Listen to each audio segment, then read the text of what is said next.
Fibernet కేసులో TDP అధినేత చంద్రబాబు దాఖలు చేసిన ముందస్తు బెయిల్ పిటిషన్పై సుప్రీంకోర్టులో విచారణ వాయిదా పడింది.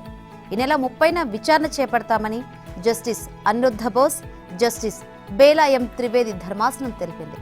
ఏపీ సిఐడి పోలీసులు తనపై నమోదు చేసిన కేసులో ముందస్తు బెయిల్ కోరుతూ చంద్రబాబు పిటిషన్ దాఖలు చేసిన విషయం తెలిసిందే.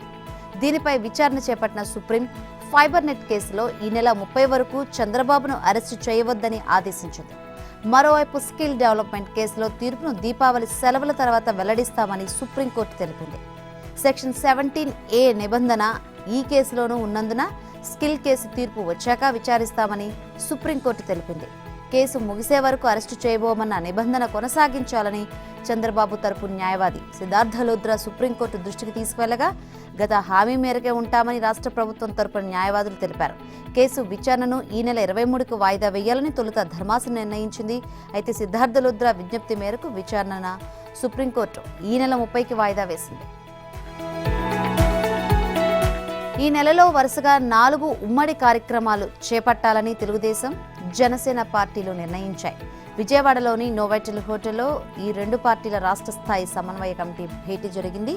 ఒక్కో పార్టీ నుంచి 7 చొప్పున నేతలు పాల్గొన్నారు. ఇందులో తీసుకున్న నిర్ణయాల ప్రకారం దీపావళి పండుగ తర్వాత రాష్ట్రంలోని మొత్తం 175 అసెంబ్లీ నియోజకవర్గాల్లో 2 పార్టీల నేతలు కలిసి ఆత్మీయ సమావేశాలు నిర్వహించనున్నారు. స్థానికంగా కలిసి పనిచేయడం, ఉమ్మడిగా ఆందోళన కార్యక్రమాలు చేపట్టడం, ప్రభుత్వ దమన నీతిపై కలిసి పోరాడడం వంటి వాటిలో ఇందులో చర్చిస్తారు.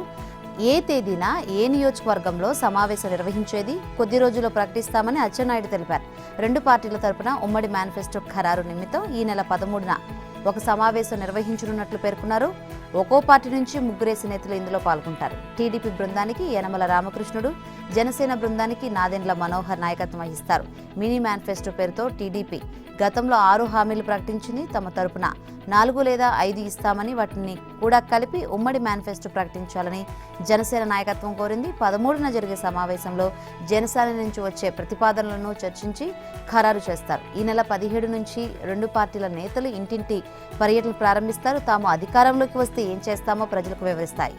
వైసీపీ ప్రభుత్వ వైఫల్యాలపై కొన్ని ఆందోళన కార్యక్రమాలు చేపట్టాలని నిర్ణయించారు. మొదటగా రాష్ట్రంలో రోడ్ల దుస్థితిపై ఈ నెల 18, 19 తేదీల్లో ఆందోళన చేపడతారు. ఇల్లు అలకగానే పండుగ కాదు, బటన్ నొక్కగానే ఖాతాలో డబ్బులు పడవు. అన్నీ ఉత్తుత్తి నొక్కులే. రైతు భరోసా బటన్ నొక్కుడే దీనికి చక్కటి నిదర్శనం. వైఎస్ఆర్ రైతు భరోసా ఈ ఏడాది 2వ విడత డబ్బులు వేసేస్తున్నామంటూ ఈ నెల 7న కోట్లు ఖర్చు పెట్టి పత్రికా ప్రకటనలు ఇచ్చి ఆర్భాటం చేశారు. శ్రీ సత్యసాయి జిల్లా పుట్టపర్తిలో సీఎం జగన్ బటన్ నొక్కిన వెంటనే రైతుల ఖాతాలో 4,000 వచ్చి పడిపోతాయంటూ ఊదరగొట్టారు. మీ బిడ్డ ఇప్పుడు బటన్ నొక్కి నేరుగా మీ అకౌంట్లకు డబ్బులు జమ చేస్తున్నాడు. నేరుగా రైతుల ఖాతాల్లోనే రైతు భరోసా 2వ విడత కిస్తీ సొమ్ము పడుతుంది అని సీఎం జగన్ ఈ నెల 7వ తేదీన మంగళవారం పుట్టపర్తిలో ఘనంగా ప్రకటించారు. ఆ నొక్కుడు నొక్కి 3 రోజులు అవుతున్నా ఇంకా రైతుల ఖాతాలో డబ్బులు మాత్రం పడలేదని తెలుస్తోంది. రాష్ట్ర వ్యాప్తంగా 53.53 లక్షల మంది రైతులు ఒక్కొక్కరికి 4,000 చొప్పున 2,204 కోట్లు విడుదల చేస్తున్నట్లు సీఎం చెప్పిన మాటలను గుర్తు చేసుకుంటూ బటన్ నొక్కుడులో కూడా మాయలేనా అని రైతులు విస్తుపోతున్నారు. సీఎం స్థాయి వ్యక్తి స్వయంగా బటన్ నొక్కి నిధులు విడుదల చేశారు కదా, వెంటనే డబ్బులు పడ్డాయేమోనని అనేక మంది రైతులు తమ బ్యాంకు ఖాతాలను చెక్ చేసుకుంటున్నారు. ఓటర్ల జాబితాలో తప్పులు తవ్వే కొద్దీ వెలుగు చూస్తున్నాయి. చెట్లకు ఓటు కల్పించిన ఘటనలు కొన్నైతే చనిపోయిన వారి పేర్లు జాబితాలో కోకొలులుగా ఉన్నాయి. ఒకే పేరు 2-3 చోట్ల పేర్లు, చిరునామాలు అన్నీ తప్పులు తడక. ఓటర్ల జాబితాలో చోటు చేసుకున్న విచిత్రాలెన్నో. పశ్చిమ గోదావరి జిల్లా భీమవరం పట్టణంలోని లోథరన్ హై స్కూల్లో ఉన్న 90వ పోలింగ్ బూత్లో 1,300 ఓట్లకు పైగా ఉన్నాయి. ఓటర్ల జాబితాలో చాలా పేజీల్లో ఓటరు ఫోటో, చిరునామా పక్కనే మళ్లీ ప్రచురించారు. మొత్తం 10కి పైగా ఓట్లు, వారికి సంబంధించిన ఫోటోలు రిపీట్ అయ్యాయి. చనిపోయిన వారి ఓట్లు 7 తొలగించలేదు. వీటిని తొలగించాలని ఫిర్యాదు చేసినప్పటికీ యథావిధిగా ఉంచేశారని అంటున్నారు. పోలింగ్ బూత్ పరిధి వదిలి వెళ్లిపోయిన వారి ఓట్లు కూడా జాబితాలో ఉన్నాయి. అచ్చుతప్పులైతే లెక్కే లేదు. 21 వార్డులో మధ్యతరగతి సామాన్యులు ఉన్న 87వ పోలింగ్ బూత్లో ఓటర్ల జాబితాలో తనిఖీ చేసినప్పుడు ఎన్నో పొరపాట్లు కనిపించాయి. చనిపోయిన వారికి చెందిన 12 మంది ఓట్లు అలాగే ఉన్నాయి. గతంలో సర్వే చేసినప్పుడు ఈ పేర్లు తొలగించాలని రాతపూర్వకంగా ఫిర్యాదు చేసినట్లు ఆ వార్డు మాజీ కౌన్సిలర్ ఎద్దు యేసుపాదం తెలిపారు. చెప్పినా తిరిగి అవే పేర్లు రావడం దారుణమన్నారు. ఇదే వార్డులో పొరుగు ప్రాంతాలకు వెళ్లిపోయిన వారికి సంబంధించిన 20 ఓట్లు మళ్లీ ఇక్కడే ఉన్నాయి. ఇతర ప్రాంతాలకు వెళ్లిపోయినట్లు సర్వే సమయంలోనే వారి దృష్టికి వచ్చాయి. అయినా సవరణ జరగలేదని స్థానికులు చెబుతున్నారు. ఇవే కాకుండా ఓటర్ల ఫోటోలు మారిపోవడం, చిరునామాలు తప్పుగా ప్రచురించడం తాజా పరిశీలనలు వెల్లడయ్యాయి. ఓటర్ల జాబితాలో పరిశీలిస్తే బిఎల్ఓల నిర్లక్ష్యం స్పష్టంగా కనిపిస్తుందని విమర్శలు వస్తున్నాయి. పార్టీ కార్యక్రమాన్ని ప్రభుత్వ కార్యక్రమంగా మార్చేశారు. అంతటితో ఊరుకోకుండా ప్రభుత్వ కార్యక్రమంలో పార్టీ జెండా ఎగరవేశారు. పార్టీకి ప్రభుత్వానికి మధ్య ఉన్న గీతను చెరిపేశారు. ఒక ముక్కలో చెప్పాలంటే బరితెగించారు. ఇది ఆంధ్రప్రదేశ్కు జగనే ఎందుకు కావాలి? కార్యక్రమం మొదలైన తీరు గురువారం రాష్ట్ర వ్యాప్తంగా అనేక చోట్ల సచివాలయాల ముందు వైసీపీ ప్రజాప్రతినిధులు తమ పార్టీ పథకాలను ఎగరవేశారు. ఏం చేయాలో ఎలా అడ్డుకోవాలో తెలియక అధికారులంతా బిక్కమోహం వేసుకొని చూస్తూ నిల్చుకున్నారు. ఇక ఏపీకి జగనే ఎందుకు కావాలి అనే బ్రోచర్తో ప్రభుత్వ ఉద్యోగులు ఫోటోలు దిగారు. వారిని వైసీపీ నేతలు పార్టీ కార్యకర్తల్లాగా మార్చేశారు. ఇంకా చెప్పాలంటే ముఖ్యమంత్రిగా బాధ్యతాయుత పాలన సాగించాల్సిన జగన్ ఏపీ స్టేట్ను తన సొంత ఇడుపులపాయ ఎస్టేట్గా భావిస్తున్నారు. అధికారాన్ని ఒక బాధ్యతగా భావిస్తున్నామని వేదికలు ఎక్కి సుద్దులు చెప్పే ముఖ్యమంత్రి జగన్ పార్టీ కార్యక్రమాన్ని పూర్తి స్థాయి ప్రభుత్వ కార్యక్రమంగా మార్చేశారు. ఏపీకి జగనే ఎందుకు కావాలి, మా నమ్మకం నువ్వే జగన్ అనేవి అచ్చంగా రాజకీయ నినాదాలు. ఇవే నినాదాలతో అనేక అబద్ధాలు, అర్ధసత్యాలతో 24 పేజీల కరదీపికను ముద్రించారు. నిజానికి వై ఏపీ నీడ్స్ జగన్ పేరుతో దీనిని రాజకీయ కార్యక్రమంగానే చేపడుతున్నట్లు తొలుత ప్రకటించారు. నెల రోజుల కిందట తాడేపల్లి క్యాంపు కార్యాలయంలో జరిగిన గడప గడపకు మన ప్రభుత్వం వర్క్షాప్ను నిర్వహించారు. ఆంధ్రప్రదేశ్ స్కిల్ డెవలప్మెంట్ కేసులో నిందితుడిగా ఉన్న కిలారు రాజేష్ను వాహనాల్లో అనుసరించింది ఆ రాష్ట్ర పోలీసులేనని తెలుస్తోంది. హైదరాబాద్ జూబ్లీ హిల్స్లో నివసిస్తున్న రాజేష్ను ఈ నెల 7న గుర్తు తెలియని వ్యక్తులు కారు, ద్విచక్ర వాహనాలు వెంబడించిన విషయం విదితమే. ఈ ఆగంతకుల్లో ఒకరు ఏపీ ఇంటెలిజెన్స్ విభాగంలోని కౌంటర్ ఇంటెలిజెన్స్ హెడ్ కానిస్టేబుల్ ఆంజనేయులుగా హైదరాబాద్ పోలీసులు అనుమానిస్తున్నారు. వాస్తవానికి కౌంటర్ ఇంటెలిజెన్స్ సెల్ పోలీసులు ఉగ్రవాద కార్యకలాపాల నియంత్రణ కోసం పనిచేస్తూ ఉంటారు. డిప్యుటేషన్పై ఆ విభాగంలో పనిచేసే సిబ్బంది ఇందుకోసమే 50% అదనంగా వేతనము పొందుతారు. మరి ఆ విభాగానికి చెందిన హెడ్ కానిస్టేబుల్ ఆంజనేయులకు రాజేష్ను వెంటాడే పనెందుకు అప్పగించారనేది ఇప్పుడు చర్చనీయాంశంగా మారింది. Skill development case AP CID పోలీసులు దర్యాప్తు చేస్తున్నారు. మరి ఆంజనేయులను రంగంలోకి ఎందుకు దించారు? సిఐడి కేసుతో సిఐ సెల్కు ఏం సంబంధం అనేది దర్యాప్తులో తేలాల్సి ఉంది. రాష్ట్రంలో విక్రయిస్తున్న మద్యం చాలా ప్రమాదకరమని బీజేపీ రాష్ట్ర అధ్యక్షురాలు పురంధేశ్వరి అన్నారు. మద్యం కారణంగా రాష్ట్రంలో ఏటా 3 లక్షల మంది నుంచి 4 లక్షల మంది మృత్యువాత పడుతున్నారని ఆరోపించారు. విశాఖపట్నం ఆసుపత్రిలో చేరే బాధితుల్లో ప్రతి 1000 మందిలో 200 మంది మద్యం ద్వారానే మరణిస్తున్నారు.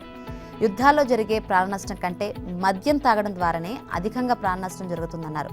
వైఎస్ఆర్ జిల్లా పర్యటనలో భాగంగా కొప్పర్తిలో కేంద్రం నిధులతో అభివృద్ధి చేసిన పారిశ్రామిక వాడను గురువారం ఆమె సందర్శించారు. అనంతరం వల్లూరు మండలంలో ఎండిపోయిన పంటలను పరిశీలించి కడపలో పార్టీ నేతలు, కార్యకర్తలతో సమావేశమయ్యారు. రాష్ట్ర సంపద 3 రకాల ట్రెజరీలకు వెళ్తుందని, వాటిలో రాష్ట్ర ప్రభుత్వం ఖజానా ఒకటి కాగా రెండవది జగన్ ట్రెజరీ, మూడోది పెద్దిరెడ్డి ట్రెజరీకి వెళ్తుందని ఆరోపించారు. రాష్ట్రంలో జగన్ రెడ్డి దుర్మార్గమైన అరాచక పాలన సాగిస్తున్నారని మాజీ మంత్రి, టీడీపీ రాష్ట్ర పొలిట్ బ్యూరో సభ్యులు కాల్వ శ్రీనివాసులు తెలిపారు. అనంతపురం జిల్లా ఓబులాపురం గ్రామంలోని సచివాలయం ముందు పార్టీ నాయకులతో కలిసి మాజీ మంత్రి కాల్వ శ్రీనివాసులు బైఠాయించి ఆందోళనకు దిగారు. ఈ సందర్భంగా జగన్ మళ్లీ రావద్దు అంటూ నినాదాలు చేశారు. వైసీపీ పార్టీ ప్రచారాన్ని ప్రభుత్వ యంత్రాంగంతో నిర్వహించడాన్ని పూర్తిగా వ్యతిరేకిస్తున్నామని కాల్వ శ్రీనివాసులు మండిపడ్డారు. 10 కోట్ల ప్రజా సొమ్ముతో బుక్లెట్లు ముద్రించి జగన్ మళ్లీ రావాలని ఒక కార్యక్రమాన్ని సచివాలయ పరిధిలో వాలంటీర్లు, గ్రామ సచివాలయం సిబ్బంది, ఎంపీడీఓలు, జిల్లా కలెక్టర్లు మొదలుకొని అందరినీ భాగస్వాములు చేయడం పూర్తిగా అధికార దుర్వినియోగమని ఆయన ధ్వజమెత్తారు. మద్యం ఆదాయాన్ని తాకట్టు పెట్టి అప్పులు చేసిన ఘనత ముఖ్యమంత్రి జగన్ రెడ్డికి దక్కుతుందని కాల్వ శ్రీనివాసులు విమర్శించారు. అధికారం ఉంటే ఏదైనా చేయొచ్చని వైసీపీ నేతలు నిరూపిస్తున్నారు. మంత్రుల బస్సు యాత్ర కోసం డివైడర్పై ఉన్న పచ్చని మొక్కలు తొలగించారు. 8 ఏళ్ల పాటు ఏపుగా పెరిగిన చెట్లను 8 నిమిషాల్లో తొలగించారు. పార్వతీపురంలో అధికారులు చెట్టు నరికివేత తీవ్ర విమర్శలకు తావిస్తోంది. పర్యావరణ పరిరక్షణకు దోహదపడే చెట్ల పెంపకానికి గత ప్రభుత్వాలు హరిత ఉద్యమాలు చేపట్టాయి. వైసీపీ అధికారంలోకి వచ్చాక అందుకు విరుద్ధంగా వ్యవహరిస్తుంది. వైసీపీ పాలనలో జన రోదనలే కాదు, వృక్ష విలాపాలు కూడా అధికమయ్యాయి. సీఎం సారొస్తారని పార్వతీపురంలో రోడ్లకు ఇరువైపులా ఉన్న చెట్లను నరికివేశారు. దీనిపై పర్యావరణ ప్రేమికులు గగ్గోలు పెడుతున్నారు. పార్వతీపురంలో ఇవాల్టి నుంచి వైసీపీ బస్సు యాత్ర చేపట్టనుంది. ఈ యాత్రకు అనువైన స్థలం లేకపోవడంతో పట్టణ ప్రధాన రహదారికి ఆనుకుని ఉన్న మొక్కలను మున్సిపల్ సిబ్బందితో తొలగింపజేశారు. వైసీపీ అగ్రనేతల ఆదేశాల మేరకు వారు హరిత వాహన హననానికి పాల్పడ్డారు. వైసీపీ చర్యలపై పట్టణ వాసులు మండిపడుతున్నారు. తెలంగాణ వచ్చి బీఆర్ఎస్ సర్కార్ ఏర్పడిన తర్వాత ఎమ్మెల్యేలను కొనడానికి ఎన్నో కుట్రలు చేశారని సీఎం కేసీఆర్ ఆరోపించారు. ఎమ్మెల్యేలను కొనేందుకు 50 లక్షలతో దొరికిన రేవంత్ రెడ్డి కామారెడ్డిలో తనపై పోటీ చేస్తున్నారని, అలాంటి కుట్రదారుని చిత్తుగా ఓడించి తగిన బుద్ధి చెప్పాలని ప్రజలకు పిలుపునిచ్చారు. గురువారం కామారెడ్డిలో నిర్వహించిన ప్రజా ఆశీర్వాద బహిరంగ సభలో సీఎం కేసీఆర్ పాల్గొన్నారు.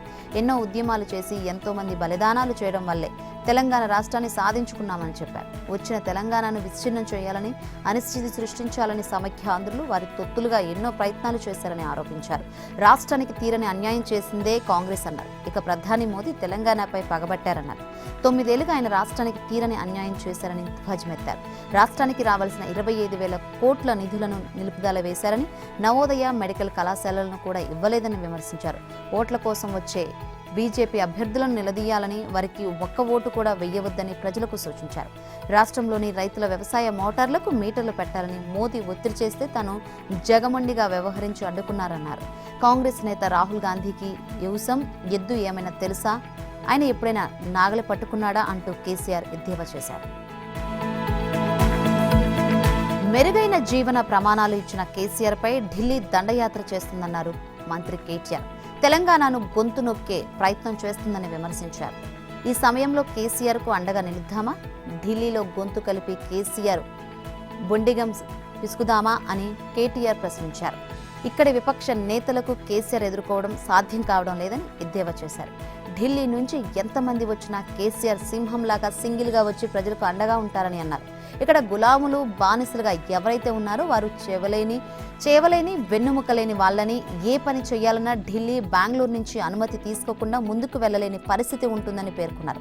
ఒకనాటి మన కాకతీయ సామ్రాజ్యం వాళ్ళి కర్ణాటకకు సామంత రాజ్యంగా కావాలా అని ప్రశ్నించారు. ఢిల్లీ పెద్దలు ఇతర రాష్ట్రాల గద్దల చేతిలో పావులుగా మారిన రాష్ట్ర కాంగ్రెస్, బీజేపీ నేతలు ఎన్ని పొర్లు దండాలు పెట్టినా మళ్లీ తెలంగాణదే ఘన విజయమని ధీమా వ్యక్తం చేశారు. గురువారం సిరిసిల్లలో కేటీఆర్ నామినేషన్ దాఖలు చేశారు. ఆర్మూర్, కోడంగల్లో జరిగిన ఎన్నికల ప్రచార ర్యాలీలోనూ పాల్గొన్నారు. ఉన్న ఒక్క గొంతు కేసీఆర్ను పోగొట్టుకుంటే ఢిల్లీ, గుజరాత్, బెంగళూరుకు దాసోహమై సామంతులమై వాళ్ళ మోచేతి నీళ్లు తాగే దుస్థితి వస్తుందని పేర్కొన్నారు. తెలంగాణలో మనకు అలకలు, అసంతృప్తులు ఉండవచ్చని, ఇంట్లో ఉండే పంచాయతీలు మనమే చూసుకోవాలని చెప్పారు. తెలంగాణ సాధించిన కేసీఆర్ను తెలంగాణ వారిని కాపాడాల్సిన బాధ్యత అందరిపై ఉందని ఉద్బోధించారు. బీఆర్ఎస్ వర్కింగ్ ప్రెసిడెంట్ మంత్రి కేటీఆర్కు పెను ప్రమాదం తప్పింది.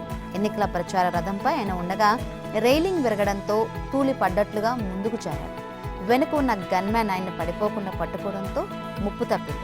గురువారం నిజామాబాద్ జిల్లా ఆర్మూర్లో నిర్వహించిన బీఆర్ఎస్ ర్యాలీలో ఈ ఘటన జరిగింది. ఎమ్మెల్యే జీవన్ రెడ్డి నామినేషన్ సందర్భంగా కేటీఆర్ ఆర్మూర్కు వచ్చారు. కేటీఆర్, జీవన్ రెడ్డి, రాజ్యసభ సభ్యులు సురేష్ రెడ్డి తదితరులతో కూడిన ప్రచార రథంపై పట్టణంలో ర్యాలీలుగా బయలుదేరారు.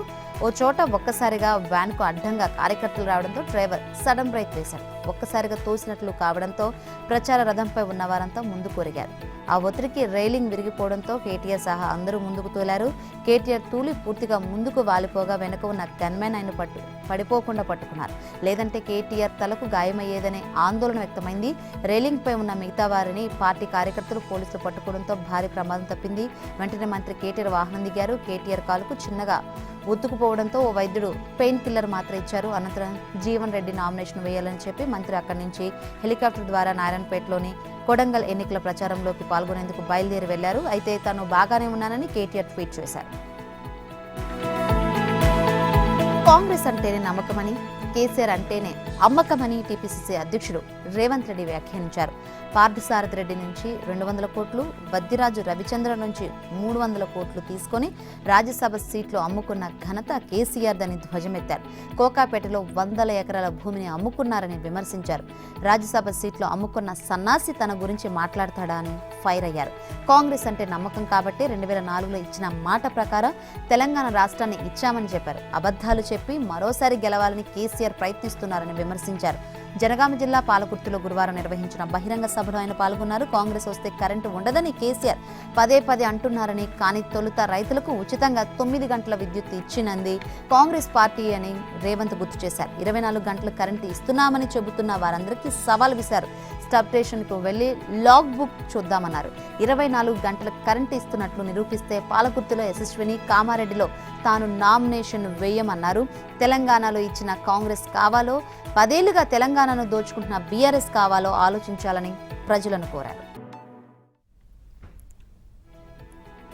5 స్థానాలకు అభ్యర్థులతో కాంగ్రెస్ పార్టీ తుది జాబితాను గురువారం సాయంత్రం విడుదల చేసింది. ఎట్టకేలకు పటాన్చెరు స్థానానికి కాటా శ్రీనివాస్ గౌడ్ పేరును ఖరారు చేశారు. మొదట ఈ స్థానానికి నీలం మధు ముదిరాజు పేరును ప్రకటించడంతో వివాదం నెలకొంది. దీంతో అధిష్టానం పరిస్థితిని సమీక్షించి శ్రీనివాస్ గౌడ్ పేరును ప్రకటించింది. సూర్యాపేట నుంచి పటేల్ రమేష్ రెడ్డి పేరు పరిశీలనలో ఉన్నప్పటికీ సీనియర్ నాయకుడు మాజీ మంత్రి రామరెడ్డి దామోదర్ రెడ్డి పేరును ఖరారు చేసింది. తొంగుతుర్తి టికెట్ కోసం అద్దంకి దయాకర్, పేడమర్తి రవి, మోత్కుపల్లి నరసింహులు తదితరులు తీవ్రంగా ప్రయత్నించినా అనూహ్యంగా కోమటిరెడ్డి రాజగోపాల్రెడ్డి అనుయాయుడైన మందుల సామ్యూల్ను ఎంపిక చేశారు. సిపిఎంతో పొత్తు కుదరదని తేలిపోవడంతో మిర్యాలగూడ సీట్ను బత్తుల లక్ష్మారెడ్డికి ఖరారు చేసింది. చార్మినార్ నుంచి కాంగ్రెస్ అభ్యర్థిగా మహమ్మద్ ముజీబుల్లా షరీఫ్ ఎంపికయ్యారు. మజ్లిస్ అసమ్మతి నేత సిట్టింగ్ ఎమ్మెల్యే ముంతాజ్ ఖాన్ చార్మినార్ నుంచి కాంగ్రెస్ అభ్యర్థిగా పోటీ చేస్తారని భావించిన ఆయన పార్టీలో చేరకపోవడంతో సీనియర్ నేత షరీఫ్ను ఖరారు చేశారు. ఇప్పటివరకు బీజేపీ ప్రకటించిన అభ్యర్థుల జాబితాలో 1-2 స్థానాల్లో అభ్యర్థుల మార్పులు ఉంటాయని కేంద్ర మంత్రి కిషన్ రెడ్డి సంచలన వ్యాఖ్యలు చేశారు.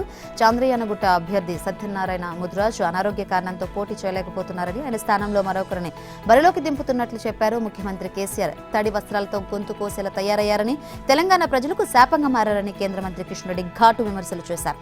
బీఆర్ఎస్ ఎమ్మెల్యేలు మాఫియాగా మారి ప్రజలను వణికిస్తున్నారని ఆరోపణలు చేశారు. కేసీఆర్, ఆయన కుటుంబం ఇంకా డబ్బులను నమ్ముకుని గెలుస్తామని భావిస్తున్నారని ఆయన ఫైర్ అయ్యారు. డబ్బులు వెదజల్లి కొత్త హామీలతో గెలుస్తామన్న భ్రమలో సీఎం కేసీఆర్ ఉన్నారని బీజేపీ రాష్ట్ర అధ్యక్షుడు కేంద్ర మంత్రి కిషన్ రెడ్డి విమర్శించారు. ఆయనది తడిగుడ్డతో గొంతు కోసే నైజమని అన్నారు. గ్యారంటీల పేరుతో కాంగ్రెస్ రాష్ట్ర ప్రజలను మభ్యపెడుతుందని ఆరోపించారు. గురువారం బీజేపీ మీడియా సెంటర్లో కిషన్ రెడ్డి మాట్లాడారు. బీఆర్ఎస్ హామీలన్నీ మోసపూరితమైనవే అని స్పష్టం చేశారు. కర్ణాటకలో కాంగ్రెస్ ఇచ్చిన 5 గ్యారంటీలు విఫలమయ్యాయని, తాము జనంలోకి వెళ్లలేకపోతున్నామని అక్కడ ఎమ్మెల్యేలు ప్రకటించారని చెప్పారు. కాంగ్రెస్ ది అమ్ముడుపోయిన చరిత్ర అని విమర్శించారు. మీ మీద ప్రేమ లేక తాను గజ్వేల్ పోలేదు, నరకం చూపించిన కేసీఆర్ను కొట్టేందుకే పోతున్నానని హుజూరాబాద్ ఎమ్మెల్యే ఈటెల రాజేందర్ అన్నారు. హుజూరాబాద్ బీజేపీ అభ్యర్థిగా కేంద్ర సహాయ మంత్రి జితేందర్ సింగ్తో కలిసి ఈటెల రాజేందర్ గురువారం నామినేషన్ వేశారు. అనంతరం హుజూరాబాద్లో భారీ ర్యాలీ నిర్వహించారు. కేసీఆర్ నన్ను బయటకు పంపించి వీడి పని అయిపోయిందని అనుకున్నాడని, పని అయిపోయింది కేసీఆర్ది అన్నారు. తన కంటికి కేసీఆర్ దుర్మార్గం మాత్రమే కనిపిస్తుందన్నారు. హుజూరాబాద్లో కాళేశ్వరం ప్రాజెక్టులో దోచుకున్న పైసలు తీసుకొచ్చి ఖర్చు పెడుతున్నారని ఎద్దేవా చేశారు. తెలంగాణ ఉద్యమంలో మానుకోటల ఉద్యమకారులపై బుల్లెట్లు కురిపించిన, రక్తాన్ని కళ్లారా చూసిన వారి పేరును అమరవీరుల స్తూపంపై కొట్టించారన్నారు. కేంద్రం నుంచి వచ్చే డబ్బులు కేసీఆర్ కుటుంబం తింటుందని కేంద్ర సహాయ మంత్రి జితేందర్ సింగ్ ఆరోపించారు. దేశంలో అన్ని రాష్ట్రాలు అభివృద్ధి చెందుతుంటే తెలంగాణ ఎందుకు అభివృద్ధి చెందలేదన్నారు. తెలంగాణలో బీజేపీ ప్రభుత్వం వస్తే ఇట్లా ఆధ్వర్యంలో ప్రజలకు న్యాయం జరుగుతుందన్నారు. తెలంగాణలో బీజేపీ తప్పక అధికారంలోకి వస్తుందని, బీజేపీ అధికారంలోకి రాగానే బీసీ అభ్యర్థి ముఖ్యమంత్రి అవుతాడని పార్టీ జాతీయ ప్రధాన కార్యదర్శి బండి సంజయ్ అన్నారు. గురువారం మంచిర్యాల జిల్లా జన్నారం మండల కేంద్రంలో ఏర్పాటు చేసిన సింహగర్జన సభలో ఆయన పాల్గొన్నారు. ధనిక రాష్ట్రంగా ఉన్న తెలంగాణను బీఆర్ఎస్ ప్రభుత్వం అప్పులు కుప్పగా మార్చిందని, 5 లక్షల కోట్లు అప్పు చేసి రాష్ట్రంలోని ప్రతి ఒక్కరిపై 1.20 లక్షల భారం మోపిందని మండిపడ్డారు. ప్రభుత్వంలో ఉన్నవారు ప్రశ్నాపత్రాలు లీక్ చేసి నిరుద్యోగులకు అన్యాయం చేశారని ఆరోపించారు. కేసీఆర్ ప్రభుత్వ తీరుతో నిరుద్యోగ యువత ఆత్మహత్యలకు పాల్పడుతున్నారని ఆందోళన వ్యక్తం చేశారు. ప్రభుత్వ ఉద్యోగులకు జీతాలు ఇవ్వాలంటే మద్యం టెండర్లు పిలవాల్సిన, భూములను అమ్మాల్సిన పరిస్థితికి రాష్ట్రాన్ని తీసుకువచ్చారని పేర్కొన్నారు. వేల కోట్ల రూపాయల అక్రమాలు పాల్పడి కాళేశ్వరాన్ని నాసిరకంగా నిర్మించడంతోనే పిల్లర్లు కుంగిపోయాయని సంజయ్ సంజయ్ చెప్పారు. పదవుల కోసం కుమ్ములాటలు జరిగే కాంగ్రెస్ పార్టీలో ప్రతి వ్యక్తి సీఎం అభ్యర్థేనని ఎద్దేవా చేశారు. కాంగ్రెస్, బీఆర్ఎస్, ఎంఐఎం పార్టీలకు ఓట్లేస్తే రాష్ట్రంలో మళ్లీ ఎన్నికలు తప్పవని సంజయ్ పేర్కొన్నారు. వచ్చే నెల 3వ తేదీతో సీఎం కేసీఆర్ మాజీ అవుతారని పేర్కొన్నారు. ఎంఐఎంకు కేవలం 12% ఓటు బ్యాంకు మాత్రమే ఉంది. అలాంటి పార్టీ బీహార్లో 5 సీట్లు గెలిచింది. హిందువులకు 80% ఓటు బ్యాంకు ఉంది. మరి బీజేపీ ఎందుకు గెలవదు? అందరూ ఏకతాటిపైకి వచ్చి బీజేపీకి ఓట్లు వేయాలని సంజయ్ పిలుపునిచ్చారు. తెలంగాణ అసెంబ్లీ ఎన్నికల నామినేషన్ల దాఖలకు ఇవాల్టితో ముగింది. మంచి రోజు కావడంతో నిన్న భారీ సంఖ్యలో అభ్యర్థులు నామినేషన్ వేశారు. గత శుక్రవారం ప్రక్రియ ప్రారంభం కాగా తొలి రోజు 96, మరుసటి రోజు 139, 6వ తేదీన 211, 7న 281, 8న 618 మంది నామినేషన్లు వేశారు. బుధవారం వరకు 1345 నామినేషన్లు దాఖలయ్యాయి. శుక్రవారం ఒక్కరోజే 1129 దాఖలయ్యాయి. బీఆర్ఎస్ అధినేత సీఎం కేసీఆర్ గజ్వేల్, కామారెడ్డిలో BRS working president KTR Sircilla, మంత్రులు హరీష్ రావు సిద్దిపేటలో, సింగిరెడ్డి నిరంజన్ రెడ్డి వనపర్తిలో, శ్రీనివాస్ గౌడ్ మహబూబ్ నగర్లో నామినేషన్లు వేశారు. గంగుల కమలాకర్, జగదీష్ రెడ్డి, మాజీ మంత్రి లక్ష్మారెడ్డి నామినేషన్ వేశారు. కాంగ్రెస్ పార్టీ నుంచి ఉత్తమ్ కుమార్ రెడ్డి, సీఎల్పీ నేత మల్లు బట్టి విక్రమార్క, పొంగులేటి శ్రీనివాస్ రెడ్డి, జూపల్లి కృష్ణారావు నామినేషన్ వేశారు. బీజేపీ నేత ఈటెల రాజేందర్, నందీశ్వర్ గౌడ్ నామినేషన్ వేశారు. నెల్లూరు జిల్లా కావలిలో Vijayawada RTC bus driver Ramsingh పై జరిగిన దాడి కేసులో ప్రధాన నిందితుడు సుధీర్ను పోలీసులు అరెస్ట్ చేశారు. సుధీర్ నేర సామ్రాజ్యాన్ని చూసి పోలీసులు విస్తుపోయారు. కావలిలో నిందితుడి నివాసంలో సోదాలు నిర్వహించిన పోలీసులు 7 లక్షల నగదుతో పాటు నేరాలకు ఉపయోగిస్తున్న సామగ్రిని స్వాధీనం చేసుకున్నారు. 4 ఎయిర్ పిస్టల్స్, బేడీలు, 2 జామర్లు, 20కి పైగా సెల్ ఫోన్స్, ఐరన్ స్టిక్స్, కత్తులతో పోలీసులు సీజ్ చేశారు. ఇప్పటి వరకు సుధీర్పై 25 కేసులు నమోదైనట్లు ఎస్పీ తిరుమలేశ్వరరెడ్డి తెలిపారు. పరిస్థితులకు అనుగుణంగా సుధీర్ తన గ్యాంగ్తో అమాయకులను మోసగిస్తూ నేరాలకు పాల్పడినట్లు చెప్పారు.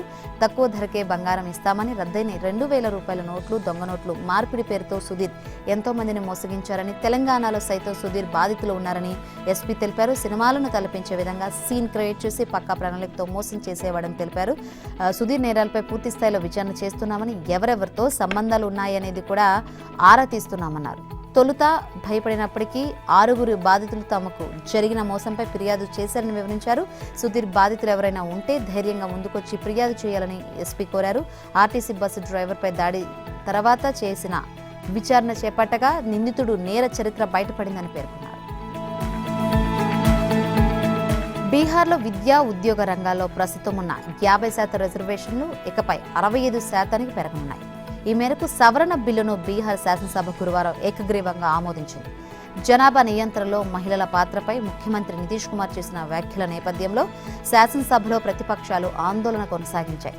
దాని మధ్య ఈ బిల్లును ప్రవేశపెట్టి ముజువాని ఓటింగ్తో ఆమోదించారు.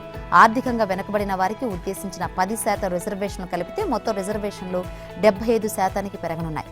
ఎస్సీలకు 16 నుంచి 20%, ఎస్టీలకు 1% నుంచి 2% రిజర్వేషన్ పెరగనుంది. ఓబీసీ, ఈబీసీలు కలిపి 30% ఉన్న రిజర్వేషన్ ఇక 43% కానుంది. ప్రజాప్రతినిధులపై నమోదైన క్రిమినల్ కేసుల విచారణను వేగవంతం చేయాలని, ఈ మేరకు ప్రత్యేక ధర్మాసనాలను ఏర్పాటు చేసి పర్యవేక్షించాలని హైకోర్టులను సుప్రీంకోర్టు ఆదేశించింది. ఎంపీలు, ఎమ్మెల్యేలపై నమోదైన 5,000కు పైగా క్రిమినల్ కేసుల విచారణ పెండింగ్లో ఉందని, ఇది దేశ రాజకీయ ప్రజాస్వామ్యంపైనే ప్రత్యక్ష ప్రభావం చూపించే తీవ్ర అంశమని పేర్కొంది. ప్రజాప్రతినిధులపై నమోదైన క్రిమినల్ కేసుల విచారణను అత్యంత ప్రాధాన్యం ఇవ్వాలని, అరుదైన తప్పనిసరి కారణాలుంటే తప్ప వాటి విచారణను వాయిదా వేయకూడదని స్పష్టం చేసింది. ఈ మేరకు హైకోర్టులకు, జిల్లా ప్రత్యేక కోర్టుల న్యాయాధికారాలకు మార్గదర్శకాలు జారీ చేసింది. తమ ప్రజాప్రతినిధిపై ఎంపీ గానీ, ఎమ్మెల్యే గానీ ప్రజలకు విశ్వాసం ఉండడం అనేది పార్లమెంటరీ ప్రజాస్వామ్యం సమర్థవంతంగా, ప్రభావవంతంగా పనిచేయడానికి అత్యవసరం. కానీ ప్రజాప్రతినిధులపై ఏకంగా 5,000కు పైగా క్రిమినల్ కేసులు విచారణలో ఉండడం అనేది ఈ విశ్వాసానికి పెద్ద అడ్డంకిగా మారుతుంది అని ధర్మాసనం వ్యాఖ్యానించింది. ప్రజాప్రతినిధులు, ప్రభుత్వ ఉద్యోగులు, న్యాయ వ్యవస్థ సభ్యులపై నమోదైన క్రిమినల్ కేసుల విచారణకు ప్రత్యేక కోర్టులను ఏర్పాటు చేసి ఏడాదిలోగా పరిష్కరించాలని, దోషులుగా తేలిన వారిపై జీవితకాల నిషేధం విధించాలని అశ్విని ఉపాధ్యాయ్ అనే వ్యక్తి సుప్రీంకోర్టులో దాఖలు చేసిన పిటిషన్పై గురువారం విచారణ జరిపింది. సుప్రీంకోర్టు ప్రధాన న్యాయమూర్తి DY Chandrachud, justice PS Narasimha, justice Manoj మిశ్రాలతో కూడిన ధర్మాసనం ఈ పిటిషన్పై విచారణ జరిపి మార్గదర్శకాలను జారీ చేసింది. దేశ రాజకీయాల్లో తీవ్ర దుమారం రేపిన క్వాష్ ఫర్ పైరీ వ్యవహారంలో తాజాగా ఊహించని పరిణామం చోటు చేసుకుంది. పార్లమెంట్లో ప్రశ్నలు అడిగినందుకు డబ్బులు, బహుమతులు తీసుకున్నారని ఆరోపణలు ఎదుర్కొంటున్న తృణమూల్ కాంగ్రెస్ ఎంపీ మహువా మొయిత్రాపై వేటు పడింది. దీనిపై విచారణ చేపట్టిన పార్లమెంటరీ ఎథిక్స్ ప్యానెల్ తాజాగా ఆమెను పార్లమెంటు నుంచి బహిష్కరించే సిఫార్సును ఆమోదించింది. 6:4 ఓటింగ్ తీర్పుతో ప్యానెల్ ఈ నిర్ణయం తీసుకుంది. మహువా మొయిత్రాను బహిష్కరించాలన్న సిఫార్సుకు అనుకూలంగా 6 సభ్యులు ఓటు వేయగా 4 మాత్రం దాన్ని వ్యతిరేకించారు. మొయిత్రా చర్యలు అత్యంత అభ్యంతరకరం, అనైతికం, హేయమైనవి. ఆమె నేరానికి పాల్పడిందని చెబుతూ ఆమె సభ్యత్వాన్ని రద్దు చేయాలని ఎథిక్స్ ప్యానెల్ సూచించింది. ఈ కమిటీ సిఫార్సును రేపు లోక్సభ స్పీకర్ ఓం బిర్లాకు సమర్పించనున్నారు. మొయిత్రాను బహిష్కరించాల్సిన సిఫార్సును మద్దతుగా అపరాజిత సారంగి, రాజ్దీప్ రాయ్, సుమేధానంద్, సరస్వతి, ప్రణీత్ కౌర్, వినోద్ సోంకార్, హేమంత్ గాడ్సే ఉన్నారు. ఇక వ్యతిరేకించిన వారిలో డానిష్ అలీ, వైతిలింగం, పిఆర్ నటరాజన్, గిరిధారి యాదవ్ తదితరులు ఉన్నారు. గూఢాచార్యం ఆరోపణలతో ఖతార్ కోర్టు 8 మంది ఇండియన్స్కు మరణశిక్ష విధించడంపై భారత్ న్యాయ పోరాటానికి దిగింది. ఆ తీర్పును వ్యతిరేకిస్తూ కేంద్ర విదేశాంగ మంత్రిత్వ శాఖ అక్కడి కోర్టులో అప్పీలు దాఖలు చేసినట్లు అధికారులు తెలిపారు. గూఢాచార్యం కేసులో 2022లో ఆగస్టులో నిర్బంధించిన 8 మంది మాజీ భారతీయ నావికాదళ సిబ్బందికి మరణశిక్ష విధిస్తూ ఖతార్లో ఫస్ట్ ఇన్స్టాన్స్ కోర్టు అక్టోబర్లో తీర్పు ఇచ్చింది. ఈ తీర్పు అనంతరం భారత ప్రభుత్వం ఏం చెబుతుందో అన్నది చర్చనీయాంశంగా మారింది.